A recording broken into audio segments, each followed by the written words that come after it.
Daniel Black of Clark Atlanta University reminds us that here they come, y'all, here they come. Here they come, y'all, here they come. Teachers, educators, life changers, healers, the griots, messengers, the educational first responders. Here they come, y'all, here they come from the West Coast, from the East Coast, from the Iron Belt, the Rust Belt, the Great Lakes, the Southwest, from the Deep South, from the Northeast. Here they come, y'all, here they come. Elementary school teachers, middle school instructors, high school educators, counselors and SLPs, adult educators, deans, curriculum coaches. Here they come, y'all. Here they come. Math and science specialists, English gurus, history experts, and my people, art, dance, drama, and every public school in America.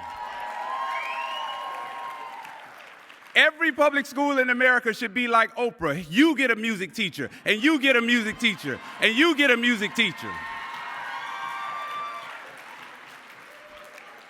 But here they come, y'all. Here they come. Librarians, ESE teachers,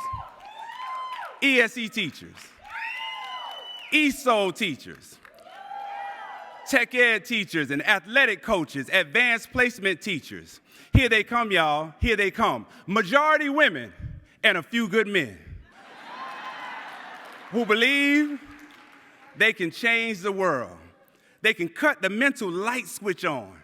They can still have that one moment with a student that will forever change the course of history for a young person.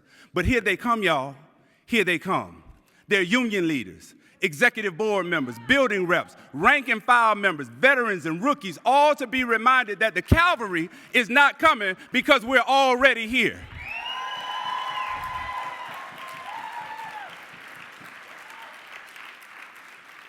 This beautiful tapestry of 1.8 million members we call the American Federation of Teachers, where our mission, in fact our mandate, will not allow us to be deterred, not allow us to be denied, and not allow us to quit.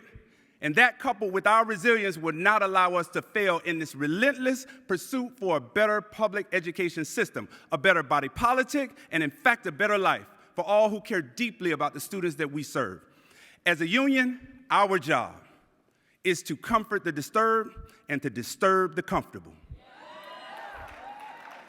When I say, who are we, you say AFT. Who are we? AFT. Who are we? AFT. Who are we? AFT. Damn right we are. Good afternoon, everybody.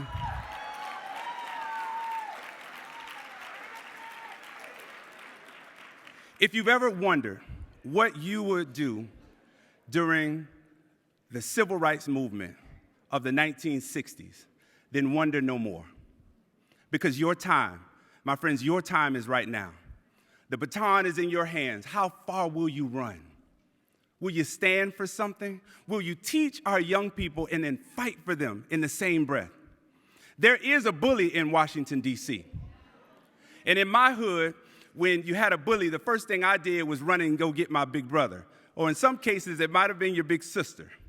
Well, today, I'm feeling really good because I feel like we went and got 1,200 of our big brothers and sisters from all across the country, and this bully will not win this fight. They can't beat us all.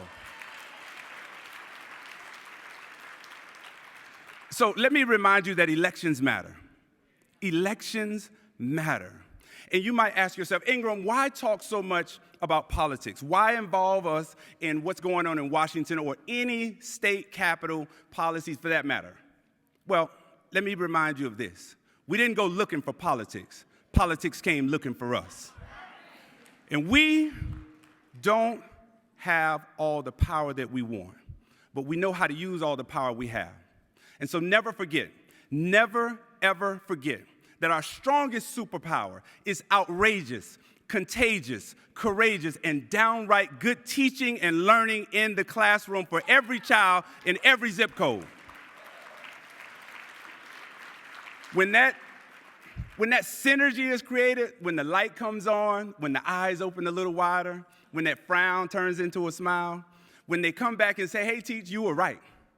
When they walk across the stage, when the parent says, I don't know what you did, but I'm so glad you did it. when pomp and circumstance is more popular than boots on the ground. It's you. It's you in the back. It's you on this side. It's you in the front. It's you. It's the magic that happens in a classroom. And in these days where people in power are defunding public schools, perpetually over-testing our students, overcrowding classrooms, teacher shortages not being addressed, under-resourced schools, bad public policies, and really, really awful politics, we must be reminded that we are enough, that we are significant, that we are worthy of respect. And our schools, our communities, the students and families that we serve, and our profession will win this fight. We will win this fight.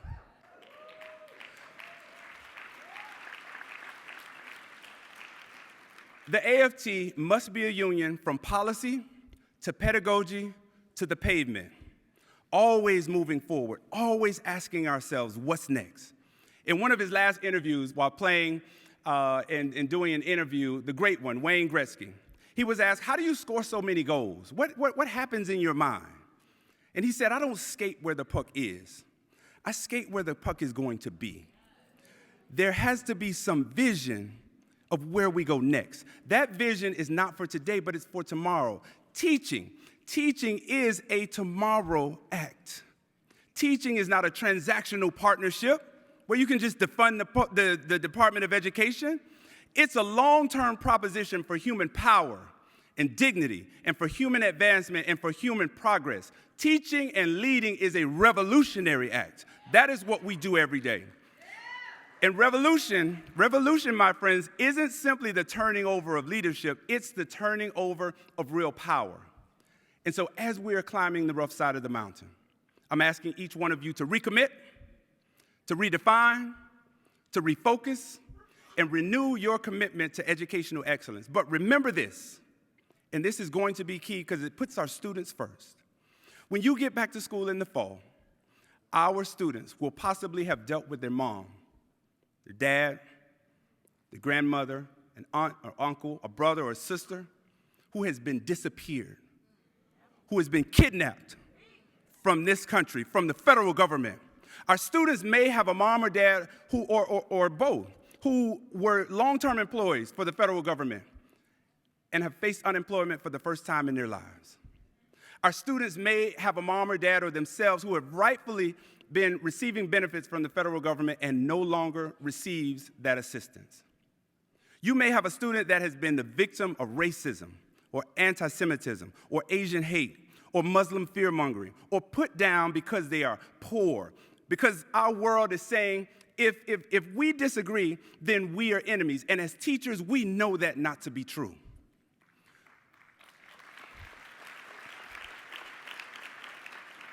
You will probably have a student that is struggling with who they love because the social atmosphere and political climate is such that they can no longer freely express themselves and they can't get the help they need.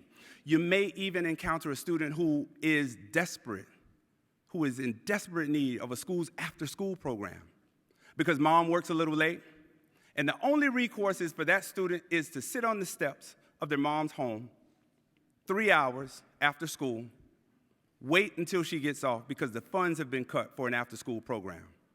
But let me remind you that here we come, y'all. Here we come. We are here. In my church, they say, don't let your heart be troubled. In fact, we have to be reminded that we have to find John Lewis's what? Good trouble. Byatt Rustin reminded us in these troubled times. He said, we need a group of angelic troublemakers. Yes, there is trouble on the horizon, but out of trouble comes miracles. My friends, don't let the troubles of this world overwhelm you. Instead, let them be the fuel that drives us to success. In the African-American tradition, we say, trouble don't last always. Trouble don't last always. And so I'm reminded of a high school, it's not a high school poem, but it's a poem that I learned in high school. And it is befitting of the moment in time that we're in right now. And it says, when things go wrong, as they sometimes will, when the road you're trudging seems all uphill, when the funds are low and the debts are high and you want to smile, but you have to sigh. When care is pressing you down a bit, rest if you must, but don't you quit. Life is strange with its twists and turns, as every one of us sometimes learns. And many failures turn about when you might have won had you stuck it out. Don't give up, though the pace seems slow. You might succeed with another blow. Success is failure turned inside out, the silver tint of clouds of doubt.